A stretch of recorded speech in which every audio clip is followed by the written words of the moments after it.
Hello friends, তোমাদের সাথে আমি নিয়ে চলে এসেছি একটা খুবই সহজ রেসিপি, টমেটো আলু পোস্ত।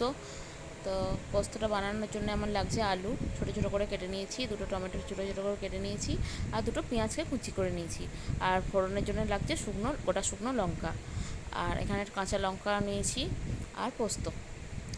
তো পোস্তটা যখন বাটবো 2-4টে কাঁচা লঙ্কা দিয়ে তারপর বেটে নেব। সেটা তোমাদের অপশনাল, তোমরা দিতেও পারো, নাও দিতে পারো, যে যেমন ঝাল করতে পছন্দ করো সে সেরকম বুঝে ঝাল দেবে। এখানে আমি নিয়ে নিয়েছি কড়াইয়ের মধ্যে তেল গরম করতে দিয়ে দিয়েছি। ভালো করে তেলটাকে গরম করে নেব।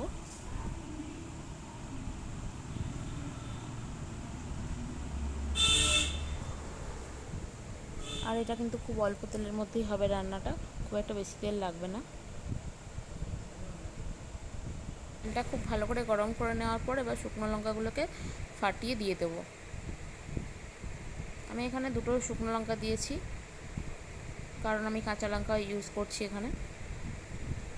পোস্ততে কাঁচা লঙ্কা না দিলে ভালো লাগে না খেতে।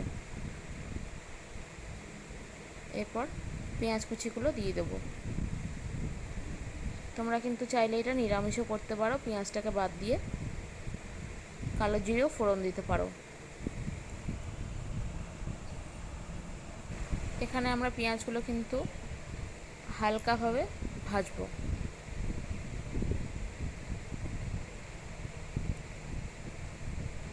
আমাদেরকে দেখতে হবে যেন না লাল লাল হয়ে যেন না পুড়ে যায়, সেই জন্য বারে বারে নাড়াচাড়া করতে হবে।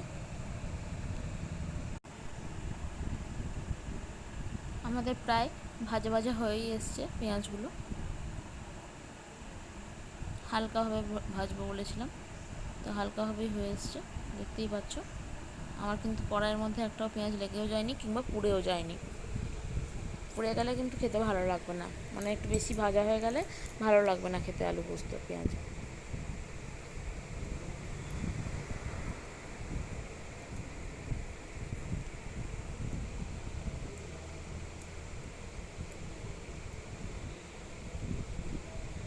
এবার আমরা আলুগুলো দিয়ে দেবো।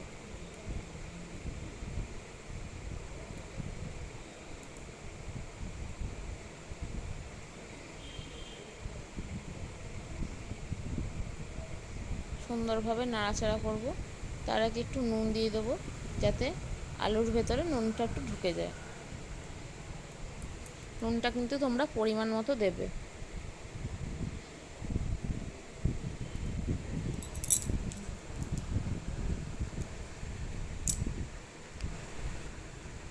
এবার আমরা সুন্দর করে একটু নাড়াচাড়া করে নেব।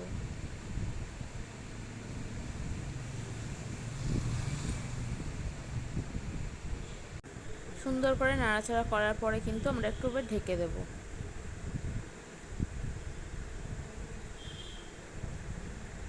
ঢেকে ঢেকে রান্না করলে তাড়াতাড়ি আমাদের রান্নাটা হয়ে যাবে, মানে আলুগুলো সুন্দরভাবে সেদ্ধ হয়ে যাবে।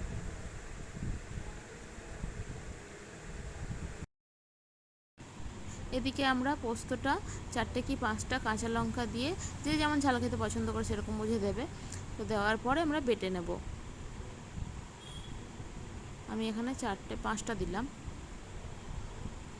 এই লঙ্কাগুলো খুব একটা ঝাল নয়, সেই জন্য 5টাই দিলাম আর কি। ঢাকনাটা খুলে একবার নেড়ে চেড়ে নেব, নইলে তলায় লেগে যাবে। আবার একটু ঢেকে দেবো এরপর। আর এদিকে পোস্তটা আমার বাটা রেডি।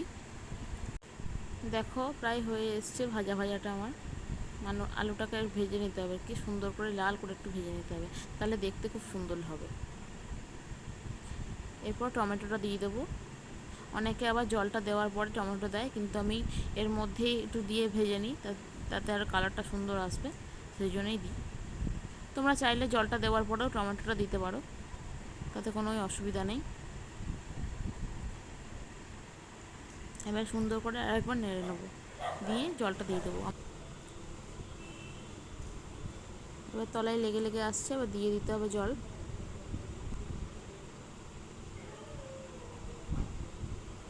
এর সাথে চাইলে তোমরা কচি একদম নরম যে সজনাটা হয় সজনাটাও অ্যাড করতে পারো, তার সাথে একটু বড়িও দিতে পারো। আমি যেহেতু শুধু টমেটো আলু পোস্ত করছি, সেই জন্য আমি আর কিছুই দিলাম না। তো তো জলটা একটু বেশিই দিলাম যাতে আলুগুলো এর মধ্যেই সেদ্ধ হয়ে যায়, দিয়ে ঢেকে দেবো। দেখো কত সুন্দর আলুগুলো সেদ্ধ হয়ে গেছে, প্রত্যেকটা আলু খুব সুন্দর সেদ্ধ হয়েছে। আর ঝোল ঝোলটা কিন্তু এরকম টাইপেরই থাকবে, আর খুব একটা শুকনো করবো না, কারণ টমেটো আলু পোস্ত এরকম ঝোল ঝোল থাকলেই ভালো লাগে খেতে। কালারটাও খুব সুন্দর এসছে। এবার পোস্তটা দিয়ে দেবো, আর পোস্ত বাটিটা ধুয়ে আর একটু জল দিয়ে দেবো। পোস্ত দেওয়ার পরে কিন্তু বেশিক্ষণ ফোটানো যায় না, তাহলে পোস্তের ফ্লেভারটা নষ্ট হয়ে যায়।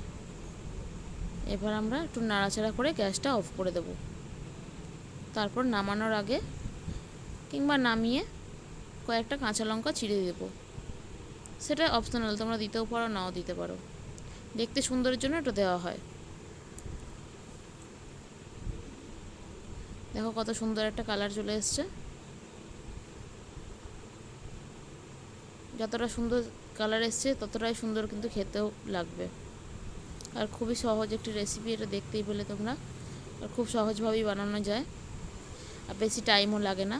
দেখো কত সুন্দর দেখতে লাগছে। নামিয়ে আমি একটু কাঁচা লঙ্কা চিড়ে দেবো বলেছিলাম, দিয়ে দিয়েছি। তোমরাও চটজলদি বানিয়ে ফেলো বাড়িতে এই সহজ একটি রেসিপি। আমার এই ভিডিওটা যদি তোমাদের ভালো লেগে থাকে তাহলে like, comment, share and subscribe করতে ভুলে যাবে না। চলো তাহলে নতুন কোনো একটা দিন নতুন কোনো রেসিপি নিয়ে তোমাদের সামনে আবার হাজির হব। চলো আজকের মতো তাহলে সবাইকে টাটা।